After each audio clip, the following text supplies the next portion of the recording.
Sikiliza nikwambie kitu. Kuna maisha yanakudanganya leo. Kuna maisha yanamdanganya mtu leo. Lakini unapokufa, mwisho wa kile ulichoambatana nacho duniani kinaishia hapo. Iwe ni mke, iwe ni mme, iwe ni watoto, wanaishia hapo. Unaenda kuanza maisha yako peke yako. Na maisha hayo hayatakuwa na sababu ya kumwambia Mungu, najua mimi nilishindwa kuabudu kwa sababu ya wanangu, nilishindwa kutumikia, nilishindwa kutafuta kwa sababu hakuna. Mungu atasema kila jambo lilikuwa na wakati wake. Kila jambo. Amen, amen. Amen, amen. Kama una watoto ni Mungu amekupa. Wakiwa sababu ya kutokumwabudu, atakunyang'anya. Kama ni baraka ni Mungu amekupa. Wakiwa sababu ya kutokumwabudu, atakunyang'anya.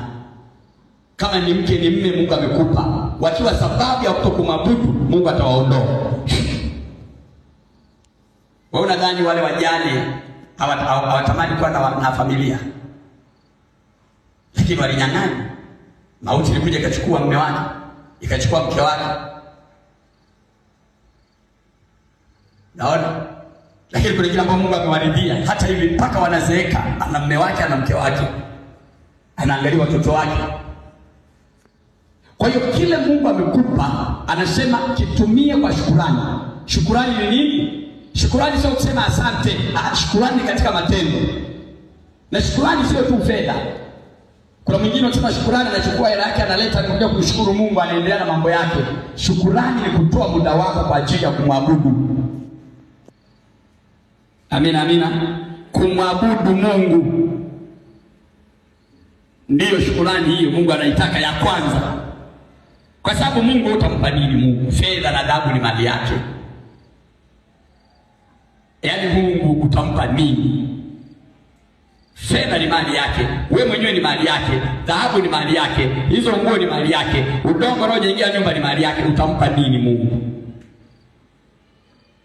Yaani ni kitu gani utampa Mungu afu useme kwa kweli nimempa Mungu sana? Yaani Mungu naye anaona kama mimi nimempa sana. Ulivyompa ni sehemu ya vya kwake alivyokupa. Ni kama tu unamrudishia yeye. Ndio maana ule wimbo unaimba kwamba alivyonipa Mungu kwa furaha, alivyonipa Mungu namrudishia kwa furaha. Unaona? Mungu alivyokupa namrudishia. Unaona?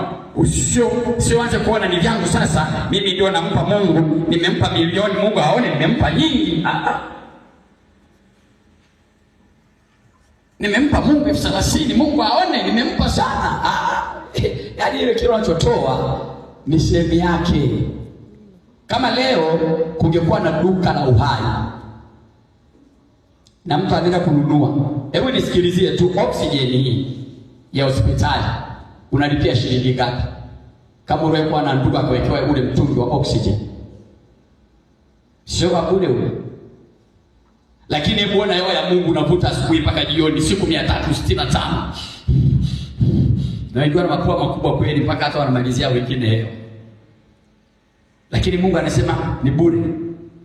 Kulipia hata 100. Maji, haya maji haya angalie. Mungu ni mkarimu. Hebu angalie maji. Ukichota ndoo moja kwa mtu anakuambia shilingi 200. Ukiweka bili, anakuambia hii bili utakuwa unalipa shilingi 10,000 kwa mwezi. Na anakuambia tunachota Jumatatu, tunachota na Ijumaa. Lakini unaona Mungu alivyotuwekea maji pale ziwani. Kila mtu anaingia tu, anaoga anapotaka, anafua